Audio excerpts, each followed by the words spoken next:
বহুকাল আগের একটি ইতিহাস। রসুলপুর গ্রামে বসবাস করতেন একটি মুসলিম পরিবার, রহিম ও তার স্ত্রী রাবেয়া।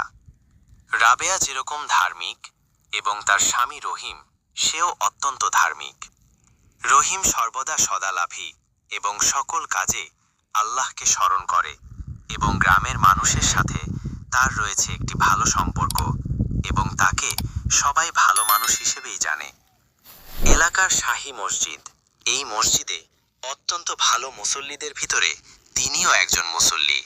5 ওয়াক্ত নামাজ সে মসজিদেই আদায় করে এবং সব সময় আল্লাহ দেয়া বিধান অনুযায়ী চলার চেষ্টা করে। এমনই একদিন ঘটে গেল এক অজানা অপ্রত্যাশিত একটি ঘটনা তার সাথে। চলুন আমরা সেই ঘটনা সম্পর্কেই জানি, রহিমের সাথে আসলে কি ঘটেছিল।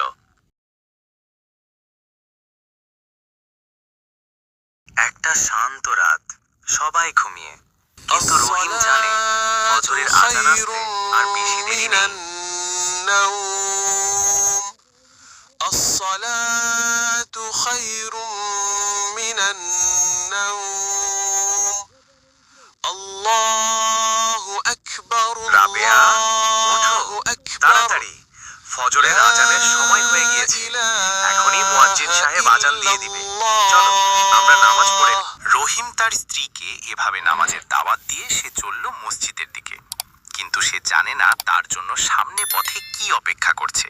সেটা কি আল্লাহর রহমত নাকি শয়তানের চক্রান্তে কোনো বিপদ? চলুন দেখাই যাক।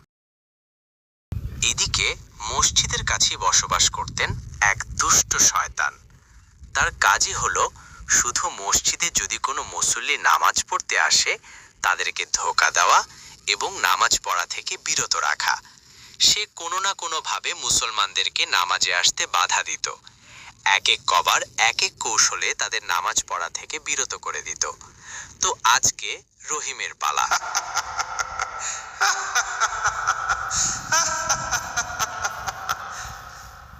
ওই তো রহিম আসতেছে, ওর জন্য আমি ভাত পেতে রাখলাম।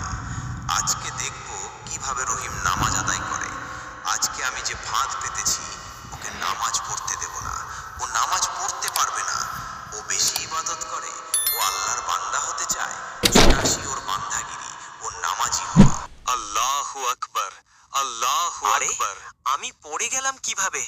এখানে এত কাদা এলো কোথা থেকে? আর আমার সমস্ত শরীর তো কাদায় নষ্ট হয়ে গেল। আমি নামাজে যাব কি করে?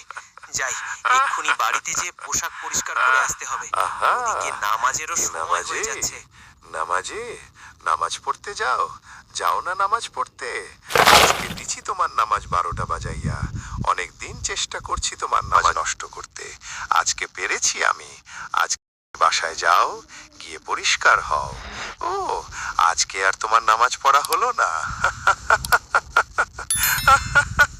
আহা, ওই দেখো রহিম আবার আসছে। আসো, আজকে তোমাকে শিক্ষা ভালো করে দেব। তোমার ব্যবস্থা আমি করছি। কি নামাজি নামাজ পড়তে যাও, যাও না নামাজ পড়তে?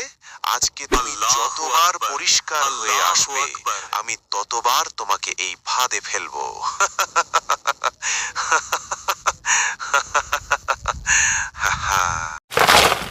রহিম এইভাবে তার পোশাকে ময়লা হয়ে যায়, তারপরেও সে হাল ছাড়ে না এবং বারবার পোশাক পরিষ্কার করে এসে কষ্ট হয়। তারপরও তার নামাজ যেন নষ্ট না হয় সেজন্য সে তাড়াহুড়ো করে বাসায় এবং মসজিদে দৌড়াদৌড়ি করতে থাকে। কিন্তু এতক্ষণে শয়তান বুঝে গিয়েছে আল্লাহ তাআলার খেলা। সাথে সাথে শয়তান ভালো মানুষের রূপ ধরে এসে রহিমকে সাহায্য করতে থাকে। কে ভাই আপনি? আমাকে উপকার করতেছেন, পথ দেখিয়ে দিতেছেন। আপনার মতো পর উপকারী মানুষ হয় না। আমার পরিচয় আপনি পরে পাবেন, আমি আপনাকে পরিচয় দিয়ে যাব। তার আগে আপনি যা জামাত ধরেন, জামাতের সময় হয়ে গেছে, তাড়াতাড়ি যান। আমি আর যেতে পারবো না, আমি এখানেই আছি। আপনি নামাজ পড়ে আসেন, আপনার সাথে পরে কথা বলবো।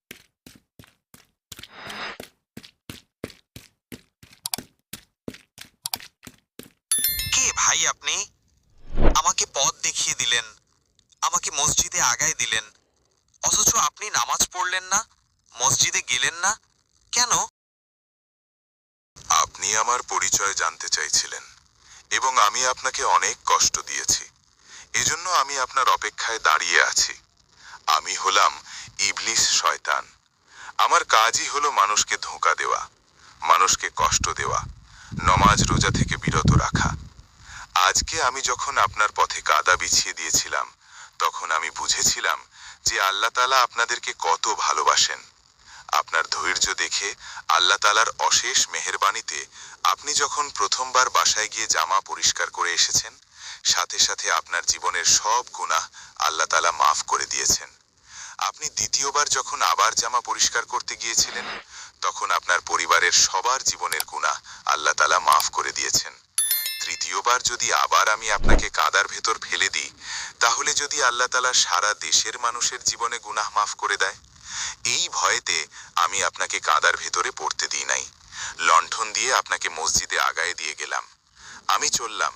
আমি এই এলাকা ছেড়ে অনেক দূরে চলে যাব। যে এলাকায় আপনার মতন শক্ত ঈমানদার লোক বসবাস করে, সেখানে আমার থাকা অসম্ভব। তাই আমি চলে গেলাম, আর জীবনেও কখনো এই এলাকায় আসবো না। এই কথা বলে শয়তান চলে গেল অনেক দূরে, আর রহিম মন ভরে আল্লাহর কাছে শুকরিয়া আদায় করে বাসায় চলে যান। আর এভাবেই তাদের রাবেয়া এবং রহিমের ঈমান আরো মজবুত হয়ে যায়। তারা সুখে শান্তিতে কাটাতে থাকে। শুকুর আলহামদুলিল্লাহ। আল্লাহ, তুমি যা করো ভালোর জন্যই করো। আল্লাহ, তুমি আমাদের সবাইকে মাফ করে দাও। তোমার রহমত থেকে বঞ্চিত করো না। আমিন।